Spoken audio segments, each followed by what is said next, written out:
I dare you to knock on room 13's door at midnight." Those were the words that changed 17-year-old Ayan's life forever. It was the last weekend of summer before college.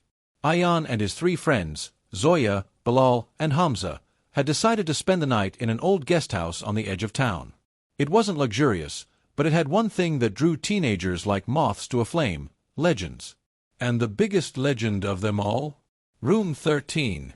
According to locals, the room had been locked for over 30 years. People whispered stories of screams, of shadows moving under the door, and of the one boy who knocked, and was never seen again.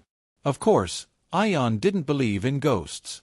"It's just a story, bro," he laughed, sitting by the bonfire outside the guest house. "Probably a rat in the walls." But Bilal, always the one to push limits, smirked and said, "Then prove it." "Midnight. You go alone. Knock 3 times." Ayan took the dare. At 11:58 p.m., flashlight in hand, heart pounding in a rhythm he couldn't control, he walked down the cold, creaking hallway. Each step toward room 13 felt heavier. The door looked wrong. Not just old. Not just dusty. But somehow aware. He raised his hand. Paused. Then, knock, knock, knock. He waited. Silence. Until, knock, knock, knock. From the other side. Ayan froze. The air around him turned ice-cold. The doorknob rattled slightly. Then stopped. He ran. Back to his friends. Breathless. Pale. "What happened?" Zoya asked, worried. "I knocked," Ayan whispered. "And something knocked back. The room that watches you." The next morning, Ayan pretended like nothing happened. But something had changed. He barely slept that night. Every time he closed his eyes, he dreamed of the door opening. Just a crack, and an eye staring back at him from the dark. Watching. Things got worse. The guesthouse owner, an old woman named Fariha, pulled him aside. Her eyes were sharp and scared.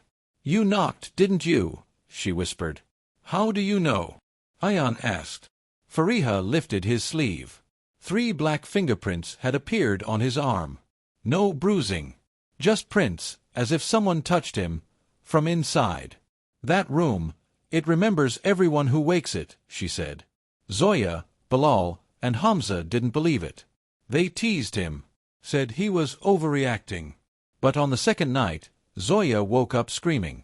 "There was something in our room," she yelled. "It touched my leg." Hamza laughed until he saw it too. Long, bony scratch marks on the wall that hadn't been there before. And Bilal? He didn't laugh anymore after his phone recorded a voice whispering at 3:13 a.m., "You knocked. Now it's my turn." The history of room 13. They had to know the truth. Zoya convinced Fariha to tell them everything. What she said made the blood freeze in their veins. 30 years ago, room 13 had been occupied by a man named Rahim Shah, a quiet professor who lived alone. He was obsessed with the supernatural, especially summoning rituals. One night, guests reported strange sounds, chanting, banging, crying. The next morning, Rahim Shah was gone. Vanished. All that was left was a note on the mirror, written in blood. I opened the door. It never closed. Since then, room 13 had been sealed. Anyone who tried to enter never returned the same. Some lost their minds. Some disappeared completely. "It's not haunted," Fariha said. "It's possessed. That room is alive." And now, because Ayan had knocked, the room had remembered him. One by one. Takes. On the 3rd night, Bilal went missing. They searched the entire guest house. Screamed his name. Checked the fields. Then they saw the message written on the mirror in their room. He knocked. He belongs. Ayan broke down.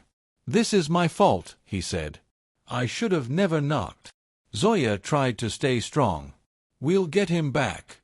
We'll end this." But Hamza was next. He disappeared right in front of their eyes. They were talking in the hallway, just a few steps from room 13, when the lights flickered. 3 seconds. And in those 3 seconds, Hamza was gone. All that remained was his flashlight, still on, pointing at room 13.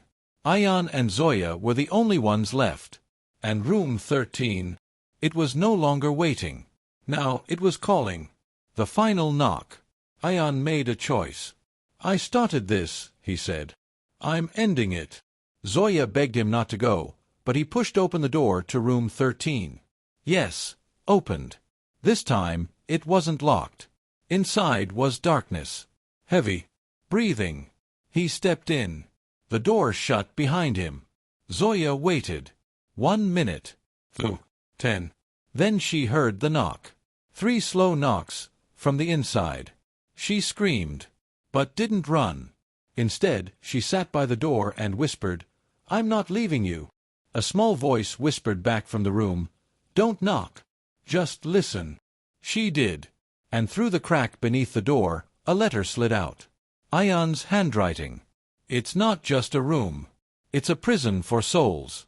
But it only has power if you fear it. Burn it. End it. Free us." Zoya wasted no time. She poured fuel around the room. Lit the match. The fire roared. Room 13 screamed.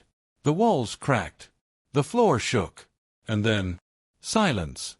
When the smoke cleared, room 13 was gone. Burned to ash. But in the distance, among the ashes, Zoya saw something. 3 figures. Below, Hamza and Ion. Smiling. Fading like dust in sunlight.